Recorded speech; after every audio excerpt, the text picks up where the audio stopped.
The Shadow Trophy. The forest is the perfect place for murder, total isolation, and a crushing silence. These three stories will prove that a hunter can become the prey at any second. The first was submitted by Robert Scherneman from upstate New York. I wanted to introduce my 10-year-old son, Peter, to our family tradition. Armed with Remington 798s, we ventured deep into the brush. I deliberately avoided the deer stand so my son could feel the forest under his feet. We sat in silence. Time passed. Peter grew bored, and I decided to move. But as we started walking, I froze. A face peered out from behind an old oak in the distance. I immediately pushed my son's barrel down. At first, I thought it was another hunter and gave a quick apologetic wave. The figure vanished. But a slimy fear took root in my mind. That man's face, there was something deeply wrong with it, almost non-human. An hour later, we sat down for a snack. Footsteps again. That same head was peeking from behind another tree, watching us with predatory curiosity. I felt sick. I told my son to stay put and started toward the man, but halfway there, terror paralyzed me. What am I doing? My son is alone. We bolted for the road. The snapping of twigs behind us didn't stop. I couldn't take it anymore. I turned and charged at the pursuer. The shadow behind the tree flinched, and I heard a dull, wet thud, like a heavy sack hitting the ground. I approached the tree, rifle ready. There, among the roots, lay a human head, freshly severed, face down in the dirt. There was no body. I didn't look back. We ran all the way to the car. Later, it turned out 2 local hunters had gone missing. That maniac didn't just kill armed men. He played with them before taking his trophy. The Twilight Pack. This story was submitted by Nathan Zielinski. A routine elk hunt in Colorado turned into a nightmare for survival. There were 5 of us, me, Anthony, Christian, Tom, and Diana. I wasn't a fan of killing animals, but I gave in to my friend's persuasion. On the very first day, we met 3 of them, filthy, overgrown, with greasy hair and empty eyes. They looked like the product of years of inbreeding in the deep woods. They nodded silently as we passed, and a chill ran down my spine.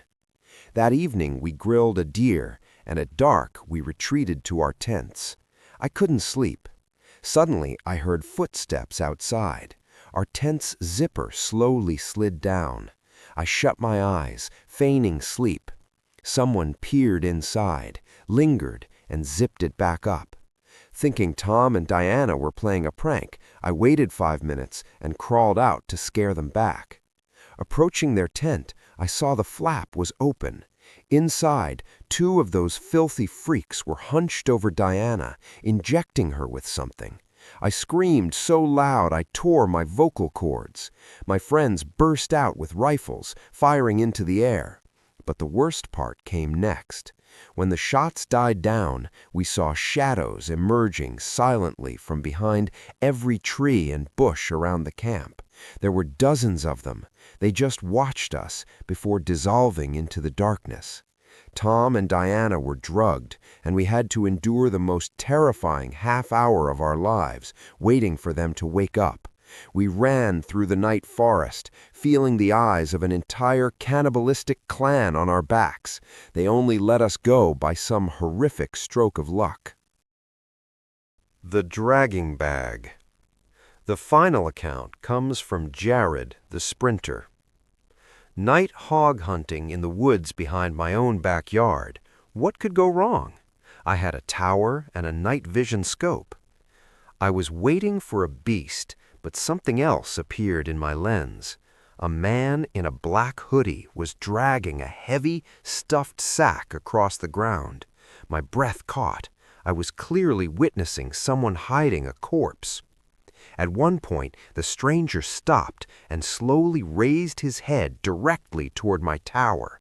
I ducked, hoping the darkness would hide me, but my heart was hammering against my ribs.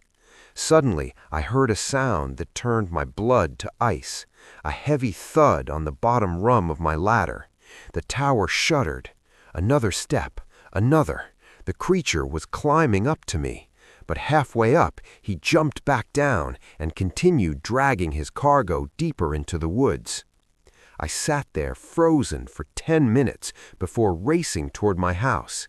Stupidly, I switched on my flashlight and immediately heard a frantic, maniacal thumping behind me. He wasn't walking, he was flying through the leaves. I turned around. A pale face was inches from mine. I fired blindly, hitting him in the shoulder. A scream of agony gave me the chance to reach my door. Police with dogs found him under a fallen tree. The bag he was dragging contained the body of a Japanese store owner.